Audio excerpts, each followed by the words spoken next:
Dariel est un soldat démoniaque bon à rien qui se fait renvoyer à cause de son extrême faiblesse. Lorsqu'ils lui font face, ses supérieurs ne mâchent pas leurs mots, lui disant qu'il est tellement pathétique qu'il n'arrive même pas à lancer des sorts de magie élémentaire. Étant le seul parmi ses collègues à ne pas savoir utiliser la magie, ses supérieurs le menacent de le réduire en cendres sur le champ s'il ne part pas. Réalisant que tout est vraiment fini pour lui, Dariel accepte son sort, leur fait ses adieux et quitte immédiatement le château. Désormais sans emploi à 32 ans, Dariel se demande ce qu'il va bien pouvoir faire du reste de sa misérable vie. Comme il n'a rien fait d'autre que servir dans l'armée démoniaque toute sa vie, trouver une nouvelle façon de vivre ne sera pas facile. Pendant les jours qui suivent, il erre dans la forêt, affamé et affaibli. Finalement, il s'effondre sur le dos, le regard tourné vers le ciel, admettant en son fort intérieur qu'il mourra probablement avant même d'avoir pu commencer une nouvelle vie. Mais les choses prennent alors une autre tournure. Sortie de nulle part, une fille sexy apparaît pour se faire attaquer par un singe enragé. Juste avant qu'elle ne soit écrasée,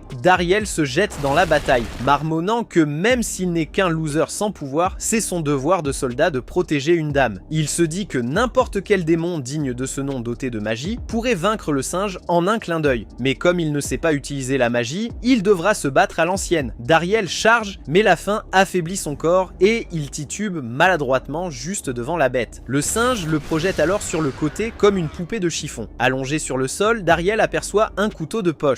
En tant que soldat démon, utiliser une arme humaine était considéré comme honteux, mais comme cette vie est derrière lui, il décide de s'en servir quand même. Mais à en juger par ses positions douteuses, il est clair qu'il a dormi pendant ses cours d'escrime. Le singe se jette à nouveau sur lui, mais avec un timing parfait, Dariel enfonce le couteau dans sa poitrine, le tuant. En regardant la bête, il admet qu'il a simplement copié un mouvement qu'il avait vu un héros utiliser autrefois, sans jamais s'attendre à ce que cela fonctionne aussi bien. Le singe vaincu, la jeune fille s'incline à plusieurs reprises en signe de gratitude. Dariel ne veut rien avoir à faire avec les drames humains, alors il tente de s'éloigner. Mais la jeune fille s'accroche à lui, l'étranglant avec son sac tout en insistant. Il ne peut pas simplement partir, elle doit le remercier comme il se doit. Il résiste jusqu'à ce qu'elle lui propose de la nourriture. C'est tout ce qu'il faut. Dariel accepte et elle le traîne par terre jusqu'à chez elle. Là-bas, Dariel rencontre ses parents et la jeune fille se présente sous le nom de Malika. Assis dans sa maison, Dariel regrette aussitôt d'être venu. Il se trouve désormais dans un village humain et si quelqu'un se rend compte qu'il est un démon, on l'écorchera vif. Il décide qu'il devra se montrer extrêmement prudent. Malika lui demande pourquoi il se trouvait dans la forêt au départ. Dariel avait déjà vu cette question venir et comme c'est un excellent menteur, il sait déjà quoi répondre. Il ment, lui disant que le fils de son ancien patron l'a licencié après avoir repris l'entreprise familiale. La seule chose sur laquelle il ne ment pas, c'est qu'il est sans domicile fixe, ce qui explique pourquoi il errait dans la forêt. Malika l'interrompt soudainement, insistant sur le fait que cela ne peut pas être toute la vérité. Dariel panique un instant, pensant qu'elle a percé son jeu, mais il se rend compte qu'elle est en larmes. Elle dit que c'est injuste qu'il ait été licencié, d'autant plus qu'il a risqué sa vie pour sauver une parfaite inconnue comme elle. Emportée par l'émotion, Malika le supplie de venir vivre au village, soulignant qu'ils ont plein de chambres vides. Dariel refuse poliment, disant qu'un simple repas lui suffirait. Mais Malika n'abandonne pas. Elle demande même à ses parents, qui acceptent avec joie, affirmant que quiconque est assez fort pour protéger leur fille est le bienvenu. Malika s'accroche à Dariel, le suppliant de rester. Comme c'est un clochard sans domicile fixe, ce n'est pas comme s'il avait un autre endroit où aller. Pourtant, Dariel s'inquiète. S'il découvre un jour qu'il est un démon, il est mort. Il accepte de rester, ce qui l'a ravi. Cette nuit-là, allongé dans son lit, Dariel admet que c'est en fait plutôt agréable. Dans l'armée des démons, il devait toujours partager sa chambre, mais maintenant, il a enfin la sienne. Malika frappe à sa porte et de l'autre côté, le remercie encore de l'avoir sauvé. Elle avoue qu'elle a toujours été celle sur qui les gens comptaient, alors se faire protéger pour une fois lui a fait du bien. Nerveuse, elle lui souhaite bonne nuit. Le lendemain matin, au petit déjeuner, le père de Malika, Yilmaz, révèle qu'il est le maître de guilde du village et souhaite que Dariel devienne aventurier. Il explique que les aventuriers acceptent des missions consistant notamment à vaincre de puissants monstres et démons. Dariel tente de changer de sujet, affirmant qu'il préfère travailler sur le terrain ou cueillir des herbes. Mais Yilmaz ricane, affirmant qu'un homme de sa carrure ne pourrait jamais se contenter de simples corvées. À la grande horreur de Dariel, il sort le parchemin rituel d'inscription à la guilde. Dariel a entendu des rumeurs sur ce rituel, seuls les humains peuvent le mener à bien. Les espions qui ont échoué se sont retrouvés couverts de bandages. Terrifié, il feinte une douleur au dos due à son combat contre le singe pour gagner du temps. Mais Malika lui pique quand même le doigt avec une aiguille et appuie sa main sur le parchemin. Dariel se prépare au pire, mais à sa grande surprise, l'enregistrement réussit sans sans aucun problème. C'est alors qu'il réalise la vérité. Il n'est pas du tout un démon, il a toujours été humain. Le lendemain, le père de Malika emmène Dariel dans un champ pour le former à devenir un véritable aventurier. Il commence par lui enseigner l'aura, cette force vitale dont tout le monde est doté à la naissance et que les aventuriers canalisent dans leurs armes. Dariel saisit une épée, se remémorant les jours où il s'entraînait avec Lord Granbarza. En prenant sa position, il surprend tout le monde en laissant l'aura circuler naturellement à travers lui. Ensuite, Yilmaz explique les 4 types de combats: tranchant, piquant, frappe et protection. Les aventuriers excellent généralement dans l'un d'entre eux. Pour tester le tranchant, on demande à Dariel de couper un tronc. Il hésite, n'ayant jamais utilisé d'épée humaine auparavant. Il se précipite alors en avant et tranche le tronc net en deux. Tout le monde, y compris Dariel, est stupéfait. Il s'essaie également aux autres types de combats, avec un arc et des flèches pour le piquant, un marteau pour le coup et un bouclier pour la protection. Il établit des records dans chaque catégorie. Yilmaz fond en larmes, réalisant que ses 30 années d'aventure ne valent rien comparées à celles de Dariel. Malika célèbre cela en enfonçant le visage de Dariel dans sa poitrine. À la fin de l'entraînement, Yilmaz révèle que Dariel est un aventurier rare qui maîtrise les 4 types de combats. Il est destiné à rendre le monde meilleur. Par fierté, il suggère à Dariel de rejoindre la prestigieuse guilde du centre, allant même jusqu'à lui proposer de lui écrire une lettre de recommandation. Mais cette nouvelle attriste Malika. Si Dariel part, il quittera leur village. Dariel réfléchit longuement avant de se décider. Il choisit de rester. Il rappelle au père de Malika qu'ils lui ont offert un foyer alors qu'il n'avait rien et qu'il souhaite donc leur rendre cette gentillesse en restant. Malika est folle de joie et le récompense en lui enfonçant à nouveau le visage dans sa poitrine. Plus tard dans la journée, Dariel se rend à la guilde des aventuriers et rencontre les autres. C'est alors qu'un gamin agaçant intervient, demandant pourquoi un vieux schnock comme lui est même là. Le gamin, nommé Gashita, exige de connaître le rang de Dariel. Nerveux, Dariel vérifie ses données d'aventurier et admet qu'il est de rang E. Gashita éclate de rire, se moquant de lui parce qu'il est le plus bas. Il exhibe fièrement son propre rang D et ordonne à Dariel de respecter ses supérieurs. Malika s'excuse pour le comportement de Gashita, expliquant qu'il est le seul aventurier du village, ce qui explique son arrogance. Plus tard, Yilmaz confie à Dariel sa première mission, cueillir des herbes médicinales. La pile de demandes est énorme car Gashita a refusé de s'en occuper. Dariel accepte quand même, mais Yilmaz le met en garde de faire attention. Un monstre dangereux a été aperçu dans les environs, un monstre que Gashita n'a pas réussi à vaincre. Lorsque Yilmaz montre le croquis à Dariel, celui-ci en a le souffle coupé. C'est exactement le même monstre qu'il a déjà tué lors de sa première rencontre avec Malika. Et c'est ainsi que sa première mission d'aventurier fut accomplie avant même qu'il ne s'en rende compte. Gashita est furieux d'apprendre que Dariel a vaincu la bête singe qu'il n'avait pas réussi à battre. Gashita accepte une mission d'aventurier visant à exterminer un monstre, bien décidé à prouver qu'il est plus utile qu'un vieux schnock sur le déclin. Pendant ce temps, Yilmaz promeut Dariel au rang D, puisqu'il a vaincu la bête à lui seul et protégé le village. À ce moment-là, Malika intervient, annonçant qu'elle est prête à accompagner Dariel dans sa quête. Dariel tente de lui dire qu'elle n'a pas besoin de le suivre à chaque fois, mais Malika insiste. Quelqu'un doit lui faire visiter les environs. En entendant cela, Dariel rougit, réalisant à quel point elle est mignonne. Alors qu'ils voyagent ensemble, Malika se confie et lui raconte qu'elle rêvait autrefois de devenir aventurière elle aussi. Elle voulait simplement aider le village autant qu'elle le pouvait. Dariel l'écoute et se demande si c'est pour cette raison qu'il l'a rencontrée pour la première fois dans la forêt. Malika le confirme. Ce jour-là, elle était allée dans la forêt pour cueillir des herbes médicinales pour une vieille dame enrhumée. Comme Gashita avait refusé d'y aller, elle n'avait pas eu d'autre choix que de le faire elle-même. Malgré tout, Dariel répète qu'elle n'a pas besoin de se donner cette peine en l'accompagnant, mais Malika n'y prête pas attention. Elle dit que c'est sa façon de le remercier de l'avoir sauvé. À un moment donné, Malika suggère soudainement qu'ils se tiennent la main pour ne pas se perdre de vue. Dariel ne s'y oppose pas et les deux poursuivent leur voyage main dans la main. Peu après, ils commencent à cueillir des herbes. En la regardant travailler, Dariel est impressionné. Malika est étonnamment douée pour identifier les plantes. Non seulement cela, mais elle soulève sans peine un tronc d'arbre entier avec une force surhumaine. Dariel se dit qu'elle est tout de même la fille du maître de la guilde. Curieux, il lui demande pourquoi quelqu'un d'aussi fort n'a pas pu venir à bout de la bête singe toute seule. Malika admet que ce n'est pas une question de force, mais qu'elle est tout simplement terrifiée à l'idée de se battre. C'est pourquoi Dariel, son sauveur, compte tant pour elle. Puis Malika lui demande une faveur. Avec un regard de chiot, elle le supplie de commencer à l'appeler par son prénom sans aucun titre de politesse. Dariel hésite, mais finit par prononcer son nom. Malika est tellement heureuse qu'elle le serre dans ses bras, si fort qu'il en a les os qui craquent. Presque étouffé, Dariel pointe rapidement du doigt et crie, attirant son attention sur un cerf. Au début, le cerf a l'air innocent, mais son regard devient sinistre lorsqu'il provoque un monstre à proximité. Dariel et Malika profitent de la confusion pour chasser à la fois le cerf et le monstre, qu'ils ramènent au village. Tout le monde acclame le succès de Dariel, tout le monde sauf Gashita qui fulmine d'avoir été éclipsé. Partant en trombe, il jure qu'il deviendra un meilleur aventurier. Quelques jours plus tard, Dariel s'est habitué à la vie du village. C'est paisible, amusant et plein de filles sexy. Le seul inconvénient, c'est que la haine de Gashita ne s'est pas du tout apaisée, même si Dariel ne lui a jamais rien fait. Un jour, Dariel revient d'une quête et est accueilli par Malika qui lui a préparé un repas. Mais il la bouscule pour aller signaler à Guilmas qu'il a terminé ses tâches pour la journée. Guilmas avoue qu'il est stressé car Gashita se comporte de manière excessive depuis que Dariel a commencé à vaincre tous les monstres qu'il voulait chasser. Malika prend la défense de Dariel, s'accrochant à son bras et affirmant qu'il n'a rien fait de mal. Mais Guilmas explique qu'il y a un problème plus grave. La guilde a reçu un avis concernant un monstre dangereux, le Blaze Deathsight. La mission était réservée aux aventuriers de rang C et supérieur. Elle n'a pas été adressée directement à leur guilde, mais à celle voisine, avec pour consigne que les autres restent en alerte. Dariel s'inquiète, si c'est si dangereux, ne serait-ce pas risqué que Gashita, qui est de rang D, tente de le combattre? Guilmas lui dit de ne pas s'inquiéter, l'autre guilde a déjà formé un grand groupe. Mais Malika demande soudain si le fait que Gashita s'introduise sur le territoire de cette guilde ne causerait pas des ennuis à son père en tant que maître de guilde. C'est là que Guilmas se rend compte qu'il a peut-être fait une erreur. Dariel se porte volontaire pour ramener Gashita. Malika insiste pour l'accompagner, mais Dariel refuse. À la place, elle lui donne des remèdes pour la route. Au cours de son voyage, Dariel est choqué de découvrir la forêt mise à sac. Soudain, Gashita arrive en courant vers lui, suivi par le terrifiant Blaze Deathsight. Dariel dégaine immédiatement son épée, sachant que ce combat est une question de vie ou de mort. Mais le monstre l'ignore et se jette directement sur Gashita. Gashita tire une flèche, mais celle-ci effleure à peine la bête. Juste avant qu'il ne soit mis en pièces, Dariel bondit et tranche la tête du monstre, lui infligeant quelques dégâts. Le Deathsight riposte, réduisant l'épée de Dariel en morceaux. Alors que des éclats d'acier s'éparpillent, Dariel combine rapidement deux techniques. Il attrape un éclat, le charge d'aura et le lance dans la gueule du monstre. L'éclat ressort de l'autre côté, le tuant sur le coup. La pluie commence à tomber alors que le monstre s'effondre. Gashita, abasourdi, n'en croit pas ses yeux. Dariel soigne ses blessures, l'assurant qu'il ne mourra pas du venin car Malika lui a administré un antidote au préalable. Une fois soigné, Dariel s'effondre d'épuisement, soulagé qu'ils aient survécu. Le lendemain matin, au petit déjeuner, Gashita se montre étrangement poli. À la grande surprise de tous, il appelle Dariel « grand frère ». Guilmas est abasourdi. Gashita explique qu'après ce qui s'est passé hier, il doit la vie à Dariel et souhaite guérir rapidement afin de pouvoir travailler sous ses ordres. Malika le chasse, tandis que Dariel se demande comment sa vie a bien pu basculer ainsi. Il n'y a pas si longtemps, il n'était qu'un raté chassé de l'armée démoniaque, et voilà qu'aujourd'hui, il est considéré comme un guerrier puissant et a même une jolie fille à ses côtés. Pendant ce temps, dans l'armée démoniaque, les choses ne vont pas bien. Zébiantès se fait réprimander par les autres généraux pour ses erreurs. Pour se sauver, elle rejette la faute sur l'assistant innocent, qui est immédiatement renvoyé par Bashbarza. Les généraux se plaignent d'en avoir assez des assistants incompétents, ils en ont déjà remplacé 6 ou 7. Droy suggère de réembaucher Dariel, affirmant qu'ils n'ont réalisé à quel point il était précieux qu'après son départ. Bashbarza explose de rage à cette idée, des flammes jaillissant autour de lui, tandis qu'il rugit qu'il ne permettra jamais à Dariel de revenir. Gashita est officiellement devenu le plus grand fan de Dariel. Depuis que Dariel l'a sauvé de ce monstre, il ne cesse de lui faire de la lèche. Dariel reconnaît que c'est mieux que d'avoir un ennemi, mais honnêtement, c'est quand même assez agaçant. En plus de ça, la situation avec Malika ne cesse de s'envenimer de jour en jour, ce qui est un autre casse-tête à gérer. Pourtant, la vie au village est paisible, même si Dariel ne peut se défaire du sentiment que le village cache quelque chose. Cette nuit-là, il décide d'en parler à Guilmas. Il lui demande pourquoi tant de maisons du village sont vides. Pour bien lui expliquer, Guilmas dit qu'il aura besoin de sa carte. Il appelle Malika pour qu'elle aille la chercher, mais elle ne répond pas. Dariel se propose d'aller voir si tout va bien. Il parcourt le couloir et la trouve assise par terre, en train de bouder. Lorsqu'il lui demande ce qui ne va pas, Malika avoue qu'elle est bouleversée parce qu'elle ne parvient pas à se contrôler en sa présence et qu'elle ne cesse de le mettre en danger. Dariel la rassure en lui disant que ce n'est pas grave, que c'est probablement involontaire. Se remettant de bonne humeur, Malika va chercher la carte pour son père avec joie. Guilmas étale la carte sur la table et explique. Le village compte tant de maisons vides car ce qui en reste aujourd'hui n'est que l'ombre d'un lieu autrefois florissant. Au-delà du village se trouve la mine de mithril. Le mithril est un métal rare doté de propriétés mystérieuses. Les armes qui en sont faites sont incroyablement résistantes et surtout, il peut être transformé en équipement capable de stocker de l'énergie magique. Comme les démons accordent une grande valeur au mithril, une guerre a éclaté entre les humains et les démons pour le contrôle de la mine. Mais lorsque Yilmaz était enfant, les démons en ont pris le contrôle. Les villageois ont tenté à maintes reprises de la reconquérir, mais après avoir échoué encore et encore, ils ont abandonné. Depuis lors, le village s'est lentement éteint. Plus tard dans la nuit, allongé dans son lit, Dariel réfléchit. La mine de mithril était justement l'endroit où il travaillait lorsqu'il faisait partie de l'armée des démons. Cela fait longtemps qu'il n'y est pas allé. Il décide donc de lui rendre visite. Le lendemain, Dariel arrive à la mine. Il se dit que s'il parvient à négocier et à obtenir du mithril, ce serait un énorme avantage pour le village de Lux. Mais comme il n'est plus officier de l'armée des démons, il court toujours le risque de se faire prendre. Pour éviter cela, il se déguise et s'y faufile. À sa grande surprise, l'endroit est presque désert. Lorsqu'il atteint une falaise à l'intérieur de la grotte, il regarde en bas et aperçoit un groupe d'enfants démons appelés les Knockers. Dès qu'ils l'aperçoivent, ils le reconnaissent et se précipitent vers lui. Il leur a tellement manqué qu'ils font la queue juste pour qu'il leur caresse la tête. Les Knockers expliquent que leur quota quotidien de mithril a été quadruplé. Cela met Dariel hors de lui, alors il demande qui a donné un ordre aussi impossible. Ils répondent que c'est Lord Bashbarza. Dariel se demande ce qui a bien pu le provoquer. Les Knockers fondent alors en larmes, affirmant que Dariel était le meilleur gardien qu'ils aient jamais eu, car il les traitait avec respect et les appelait par leur nom. Depuis son départ, ils ont été contraints de vivre dans des conditions brutales et difficiles, tout cela au nom des économies. Dariel se sent très mal. Il n'a plus d'autorité sur eux, mais il ne peut pas non plus rester les bras croisés. Soudain, une escouade de soldats démons fait irruption pour récupérer le mithril extrait. Dariel se cache tandis que le commandant réprimande les Knockers, les traitant de paresseux bons à rien. Les Knockers tentent de faire valoir que les quotas sont impossibles à atteindre, mais le commandant tire un coup de semonce magique, leur ordonnant de ne pas répondre. Un Knocker finit par craquer, bondissant et frappant le commandant à la tête avec une pelle. Les autres se révoltent, affirmant qu'ils n'en peuvent plus. Dariel se rend compte que la situation va très vite dégénérer. Si les soldats attaquent,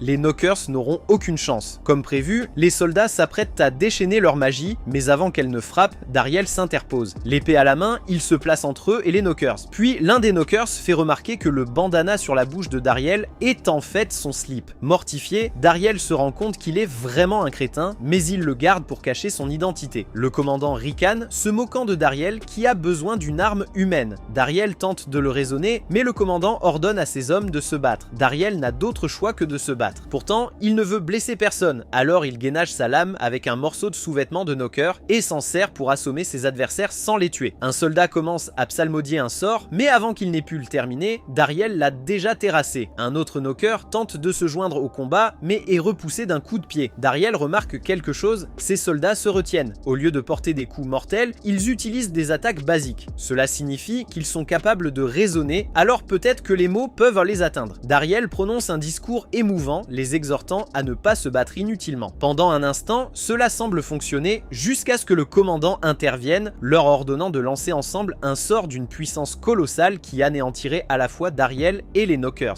Les Knockers se résignent à mourir, mais Dariel ne l'entend pas de cette oreille. Il libère sa véritable puissance et affronte les 100 soldats d'un seul coup. Grâce à des parades impeccables, il repousse chaque attaque. À la fin, il tient le commandant en joue avec son épée. Le commandant, terrifié, implore qu'on lui laisse la vie sauve. Il explique qu'il était autrefois ami avec Lord Bashbarza et qu'un jour, Bashbarza lui a confié la mine. Dariel est stupéfait par cette révélation. Le commandant s'attend à être exécuté, mais au lieu de cela, Dariel se contente de lui couper les cheveux avec sa lame et lui dit de démissionner à son retour. Le commandant accepte avec gratitude et s'enfuit, suivi par les soldats. Les Knockers applaudissent, remerciant Dariel et le proclamant même leur nouveau chef. De retour au village, Yilmaz manque de recracher son thé lorsque Dariel lui annonce avec désinvolture qu'il a repris la mine de mithril. Dariel demande également qu'il protège les Knockers. Yilmaz refuse d'abord, se souvenant qu'ils étaient autrefois alliés aux démons. Mais après avoir vu à quel point Dariel est sérieux, il accepte. Les Knockers sont affectés au poste de guide à l'intérieur de la mine puisqu'ils en connaissent chaque recoin. Pour la première fois depuis des années, le village de Lux commence à prospérer. La construction reprend, la population augmente et Yilmaz remercie Dariel affirmant que tout cela est grâce à lui. Pendant ce temps, Malika arrive en courant avec une énorme boîte à lunch. Elle trébuche et Dariel se précipite pour la rattraper. Malika rougit, puis pousse Dariel au sol et le serre fort dans ses bras,